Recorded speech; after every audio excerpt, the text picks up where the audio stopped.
সাত ধরনের নারী বিনি হিসাবে জাহান্নামে যাবে। যে নারী নিজের সৌন্দর্য প্রকাশ করে, তাহলে নিজের সৌন্দর্য প্রকাশ করা যাবে না। 2, যে নারী গীবত করে, তাহলে অন্যের গীবত করা যাবে না, সমালোচনা করা যাবে না। 3, যে নারী মিথ্যা কথা বলে, তাহলে মিথ্যা বলা যাবে না, মিথ্যা মানুষকে সত্য মানুষকে মুক্তি দেয়, মিথ্যা মানুষকে ধ্বংস করে।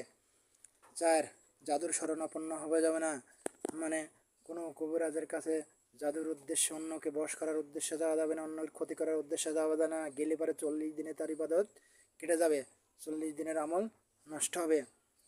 5, যে নারী অশ্লীলতায় লিপ্ত হয়, তাহলে অশ্লীল কাজ, খারাপ কাজ করে, যে নারী খারাপ কাজ করে বেড়ায় সেই নারী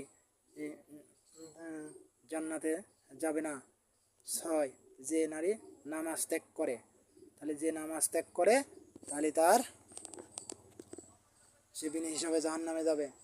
আর 7 হচ্ছে যে স্বামীর অবাধ্য নারী, স্বামীর আনুগত্য করে না সেই নারী, তাহলে এই 7 ধরনের নারী জান্নাতে যাবে না এবং জান্নাতের সুবহানা পাবে না। প্রথম হচ্ছে যে নারী নিজের সৌন্দর্য প্রকাশ করে, 2, যে নারী গীবত করে, 3, যে 4 জাদুর শরণাপন্ন হয়, 4, যে অশ্লীলতা লিপ্ত হয়, 5, যে মিথ্যা কথা বলে, 6, যে নামাজ ত্যাগ করে, 7, যে স্বামীর আনুগত্য করে না। এই 7 ধরনের নারী বিনি হিসাবে জাহান্নামে যাবে। আর 2 শ্রেণীর নারীর ইবাদত কবুল হয় না। তাহলে এই 2 শ্রেণীকে আমরা এখনই জেনে নিই।